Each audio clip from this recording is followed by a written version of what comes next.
TRS हुकूमत की जानिब से गुज़िश्ता 7 बरसों में अक़लियतों के फलाह व बहबूद के लिए जो काम अंजाम दिए गए हैं, इसकी सताइश करने के मकसद से एक प्रोग्राम मदीना कॉलेज नामपल्ली पर मुनक़िद हुआ, जिसकी सदारत हल्क़े असम्बली उप्पल के टीआरएस इंचार्ज जनाब बदरुद्दीन ने की, जबकि मेहमान ख़ुसूसी की हैसियत से वज़ीर दाखिला जनाब महमूद अली साहब ने शिरकत की।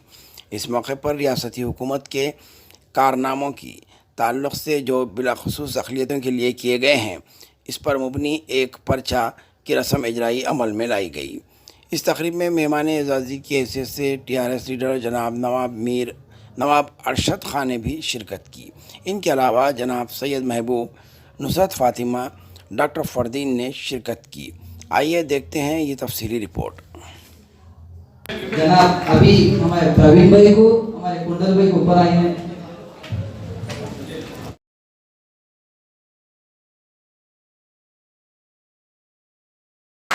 इससे बड़ा तोहफा हमको कोई जरूरत नहीं है, तो उसका एहसान रखे और एहसान अदा करना बोले तो स्कीम आप लोगों को मालूम है, आप तक पहुंचाने के लिए यहाँ पे जितने भी बैठे लेडीज टीम आप लोगों की, मेरी टीम काम कर रहे, ये आप लोग तो घर घर तक पहुंचाए और गुरुकुल के भी बच्चों को आप लोग वहाँ पे पढ़ाने के लिए करें। आज नहीं मालूम है कि आने वाले 10-15 साल में केसीआर साहब हमारे सीएम कितना बहादुर हमारे बच्चों की फ्यूचर आने वाली नस्ल को कितना फ़ायदा करने के हमारी हुकूमत करे। तो इसलिए शुक्रिया अदा हम हमारी हुकूमत को कर रहे, तो हमारे महमूद अली साहब को बुला के आज मेहमान खास तौर से हमारे कहने पर, हमारे रिक्वेस्ट पर आज आके इस शान बढ़ा दिया यहाँ पे। और हमारे अरशद भाई मेरे साथ कभी भी हौसला देकर हिम्मत बढ़ाने, आगे बढ़ो बदर भाई बोलने पे काम करता हूं।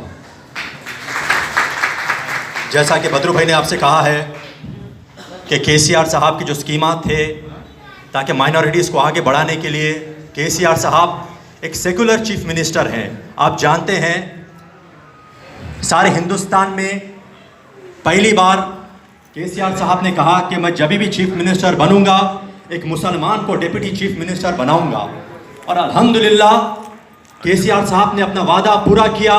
उन्होंने एक मुसलमान महमूद अली साहब को डिप्टी चीफ मिनिस्टर बनाया, और दूसरी बार जब हमारी हुकूमत आई अल्हम्दुलिल्लाह उसके बाद भी पहली बार एक मुसलमान को अपने साथ लेकर जाकर उन्होंने होम मिनिस्टर बनाया, जो कि सारे हिंदुस्तान में पहली बार ऐसा हुआ है।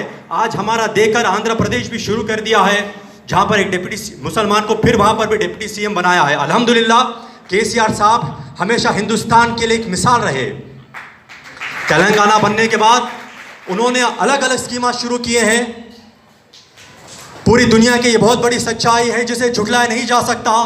किसी भी कौम, किसी भी मुल्क, किसी भी रियासत की तरक्की सिर्फ और सिर्फ आला तालीम से हो सकती है।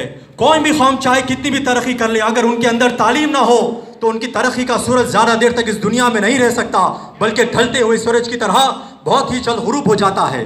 तालीम एक नूर है, तालीम एक रोशनी है, तालीम एक रहनुमा है, तालीम एक ऐसा ज़ेवर है जिसे पहनने के बाद एक गरीब से गरीब इंसान भी मोअज़्ज़िज़ और मोहतरम हो जाता है, जिसे दुनिया एहतराम की नज़र से देखने लगती है। आप खुद अपने मुल्क हिंदुस्तान में नज़र उठाकर देखिए, एक गरीब कौम का गरीब बच्चा जो कि सुबह सुबह न्यूज़पेपर बेचा करता था, वो तालीमी थी कि उस गरीब घर के गरीब बच्चे को हिंदुस्तान का सदर बनाया। वो तालीमी थी कि उस गरीब घर के गरीब बच्चे को मिसाइल मैन बनाया, जिसे दुनिया डॉक्टर APJ अब्दुल कलाम साहब के नाम से जानती है।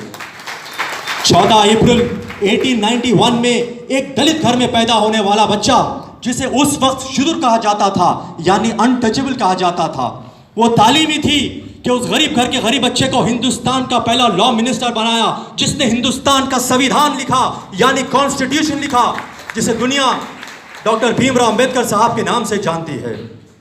मेरे भाइयों, केसीआर साहब, KTR साहब और महमूद अली साहब हम लोगों की तरक्की पहुंचाई हमें, उसके बारे में डिटेल पम्पलेट तैयार करके तकसीम कर रहे हैं, और बहुत अच्छे इंसान है, बहुत नेक इंसान है। बदर भाई हमेशा लोगों की खिदमत में लगे रहते हैं। जब भी किसी को कोई तकलीफ़ होती है तो लाते हैं, तो मैं बड़ी कदर की नज़र से देखता हूँ, क्योंकि बहुत अच्छे लीडर हैं, हमेशा लोगों की मदद करते हैं। उसी तरह हमारे जनाब अरशद अली खान साहब, ये भी बड़े नेक इंसान हैं। एक अच्छे बिजनेसमैन है, अच्छे सियासी लीडर है, आवाम में मकबूल है, सभी की खिदमत करने का दिल से इरादा रखते हैं और हमेशा सीएम साहब भी उन्हें दिल से चाहते हैं। हमारे बासित भाई साहब आए तो बहुत इम्पोर्टेंट लीडर है, हमारे नाम पर लिखे, बहुत अच्छी तरह काम करते हैं। उसी तरह सैयद महबूब साहब, डॉक्टर मुख्तार अहमद साहब, मोहतरमा नुसरत बेगम साहिबा और मेरे बहनों, मेरे भाइयों और मीडिया के दोस्तों, आज के इस प्रोग्राम की सबको मैं मुबारकबाद देता हूँ। मैं एक ही बात बताना चाहता हूँ मेरे बहनों को, हमारे ऑनरेबल सीएम साहब का जो मकसद था वो यही मकसद था कि तेलंगाना हासिल करेंगे और तेलंगाना हासिल करने के बाद जिस कौम से सबसे ज़्यादा नाइंसाफ़ी, उनके साथ इंसाफ किया जाएगा। हमारे अरशद भाई जिस तरह बताएं, तालीम एक ऐसा जेवर है, जिस तरह एक हीरे को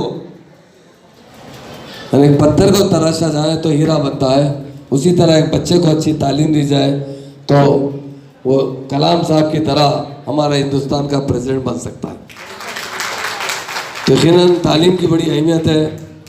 हमारे सीएम साहब ने 2014 में तेलंगाना हासिल होने के बाद सबसे पहले मुसलमानों के लिए रेजिडेंसी स्कूल खोला। मुझे मालूम है, मैं भी 14 साल बहुत जद्दोजहद करता रहा। 2014 की जो तारीख थी तेलंगाना डिक्लेयर होने के बाद, तेलंगाना बनने की, उस तारीख को इस तेलंगाना में जुमला 12 रेजिडेंसी स्कूल थे, जिसमें 1820 बच्चे तालीम हासिल करते थे। आज 206 रेजिडेंशियल स्कूल है, 90,000 बच्चे तालीम हासिल कर रहे हैं और इस मरतबा 16 बच्चे MBBS में भी दाखिला लिए।